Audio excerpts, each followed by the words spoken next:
എനിക്ക് തോന്നുന്നു 8-10 വർഷങ്ങൾക്കിടയിൽ തിയേറ്ററിൽ പ്രേക്ഷകരും അല്ലെങ്കിൽ സ്ക്രീനിൽ കാണുന്ന താരങ്ങളും തമ്മിൽ പ്രേക്ഷകർ ഇതിന്റെ ഭാഗമായിട്ട് ഈ സിനിമ പ്രദർശിപ്പിക്കുമ്പോൾ അതിലെ ഓരോ ആൾക്കാർ വരികയും അവർ പറയുന്ന തമാശകളോ അല്ലെങ്കിൽ കാര്യം പറഞ്ഞാലൊക്കെ ഇവരും അതിന്റെ പാർട്ടാവുക. സ്ക്രീനിൽ ഡാൻസ് നടക്കുന്ന സമയത്ത് തിയേറ്ററിൽ യങ്സ്റ്റേഴ്സ് എല്ലാവരും ഇറങ്ങി നിന്ന് ആ ഡാൻസ് കളിക്കുക എന്നൊക്കെ പറയുന്നത് ഒരുപാട് കാലമായിട്ട് നമ്മുടെ മലയാള സിനിമാ ചരിത്രത്തിൽ തിയേറ്ററിൽ നിന്ന് ഇങ്ങനെ മറഞ്ഞു തുടങ്ങിയിരുന്ന ഒരു കാര്യമാണ്. അപ്പൊ ആ ആവേശം ശരിക്കും നമ്മൾ തിയേറ്ററിൽ ഭയങ്കര ഒരു എന്താ പറയാ ആഘോഷം, ഒരു ഉത്സവം നടക്കുന്ന പോലെയുള്ള ഒരു പ്രതീതി ഉണ്ടാക്കുക. ഇപ്പൊ ഞാൻ പല തിയേറ്റർ വിസിറ്റ് പോലെ ഒന്ന് പോവുകയുണ്ടായി. അപ്പൊക്കെ പലരും വന്ന് പറഞ്ഞു ഞങ്ങൾ എത്ര കാലമായി എന്നറിയാം ഇതുപോലെ സിനിമ രസിച്ചിട്ട്. അപ്പൊ അങ്ങനെ ഒരു സിനിമ ഉണ്ടാവുകയും അതിന് ചുക്കാൻ പിടിച്ച് അല്ലെങ്കിൽ അതിനു വേണ്ടി ആ സിനിമ നിർമ്മിക്കാൻ തയ്യാറായ ഗോപാലേട്ടനെയും, ഗോകുലം മൂവീസിന്റെ ഗോപാലേട്ടനെയും, കൃഷ്ണമൂർത്തിയെയും, മറ്റുള്ള ബൈജു ബായ്, ഗോപാലേട്ടന്റെ മകൻ, അതുപോലെ പ്രവീൺ, ഇവരെയൊക്കെ ഈ സമയത്ത് നമുക്ക് മറക്കാൻ പറ്റില്ല. കാരണം ഇങ്ങനെ ഒരു സിനിമ ഉണ്ടായത് അവരുള്ളത് കൊണ്ടാണ്.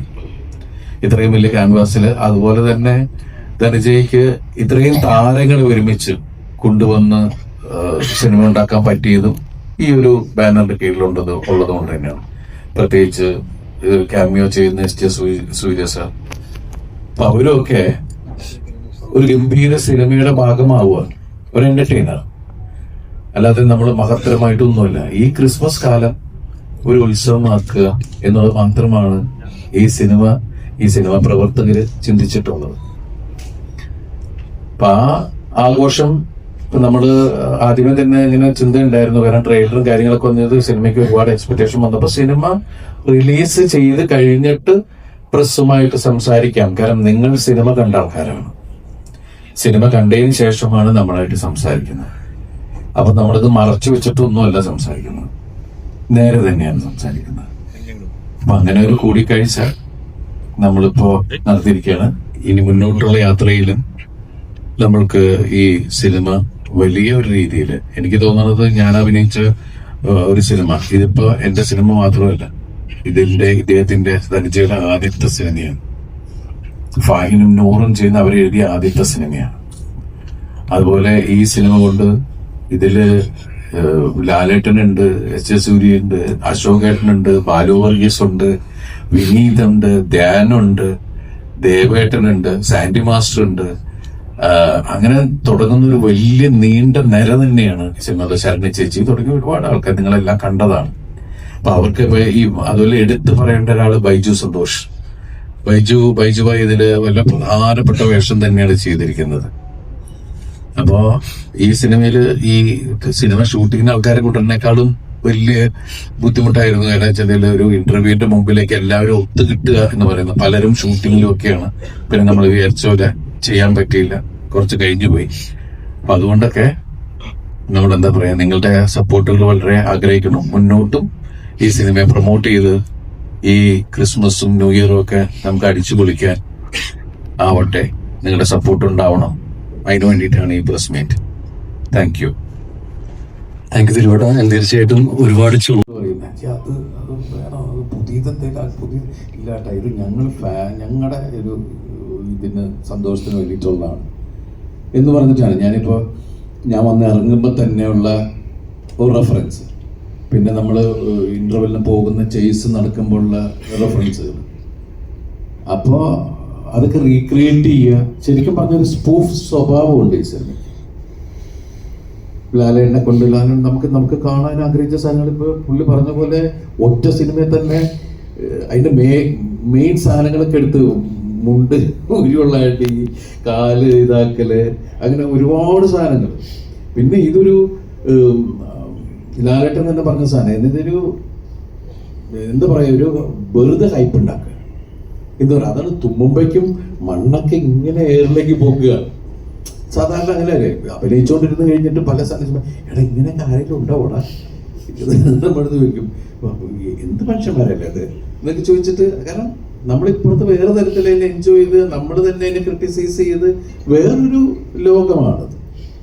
ഇങ്ങനെ കുറെ ആൾക്കാർ. പിന്നെ ഇതിന്റെ സ്ക്രിപ്റ്റ് എന്ന് വെച്ചാൽ കുറെയൊക്കെ ഇപ്പോഴത്തെ ഒരു വേർഷനില് ആൾക്കാർക്ക് കൂടുതൽ ബുദ്ധി എന്ന് പറയുന്ന ഒരു സാധനത്തെ കുറിച്ച് ഒരുപാട് ക്ലാരിറ്റി കൊടുക്കണ്ട. അത് ജനത്തിന് ഇപ്പം നന്നായിട്ട് മനസ്സിലാവും. അത് ഇങ്ങനെയാണ് കണക്റ്റഡ്. സിനിമ ടോട്ടൽ കണക്ട് ചെയ്ത് വരുമ്പോൾ എല്ലാം നമ്മുടെ ആൾക്കാരാണ്, വിനീതിന്റെ ടീം മാത്രമാണ് ഓപ്പോസിറ്റ് നിൽക്കുന്നത് എന്ന് പറയുന്ന ഒരു കണക്ഷനിൽ ഇങ്ങനെ കൊണ്ടുവന്ന് എത്തിക്കുക എന്ന് പറയുന്ന ഒരു രീതിയൊക്കെ ഉണ്ട്.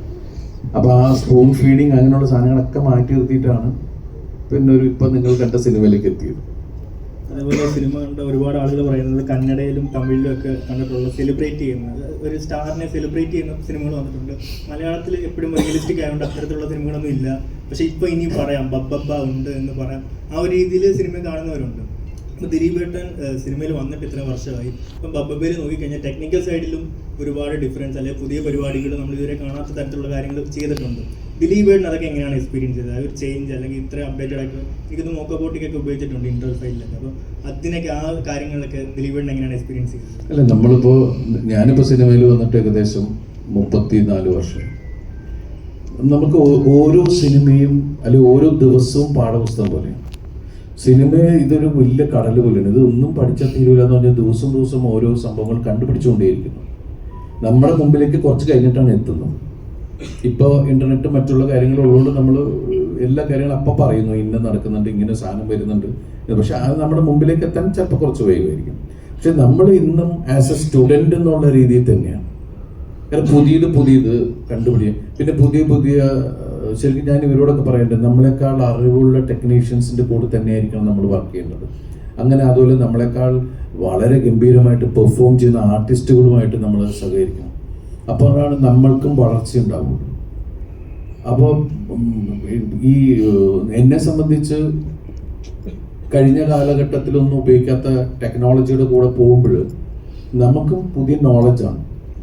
അതെടുത്ത് നമുക്ക് അടുത്ത സിനിമയിൽ ഉപയോഗിക്കാൻ പറ്റുക, അല്ലെങ്കിൽ നമുക്ക് അത് വേണോട്ടോ ഇത് വേണോട്ടോ അങ്ങനെ വന്നൂടെ എന്നൊക്കെ ചോദിക്കാവുന്ന ഒരുപാട് കാര്യങ്ങൾ നമുക്ക് മുന്നിലേക്ക് വരാം. ഇപ്പോഴത്തെ കുട്ടികൾ അല്ലെങ്കിൽ ഇപ്പോഴത്തെ ക്യാമറമാന്മാരാണെങ്കിലും മറ്റുള്ള എല്ലാ ടെക്നിക്കൽ സ്ഥലത്ത് വർക്ക് ചെയ്യുന്ന ആൾക്കാരും അപ്ഡേറ്റ് ചെയ്തുകൊണ്ടേയിരിക്കുകയാണ്. ഓരോ ദിവസവും പുതിയത് ഉണ്ട് എന്ന് പറയുന്ന കാര്യങ്ങൾ ചെയ്യുന്നുണ്ട്. ഇപ്പൊ നമ്മളും അതിന്റെ കൂടെ പോകുമ്പോൾ നമ്മളും പതുക്കെ അതിന്റെ ഭാഗമാവുമല്ലേ. ദിലീപേട്ട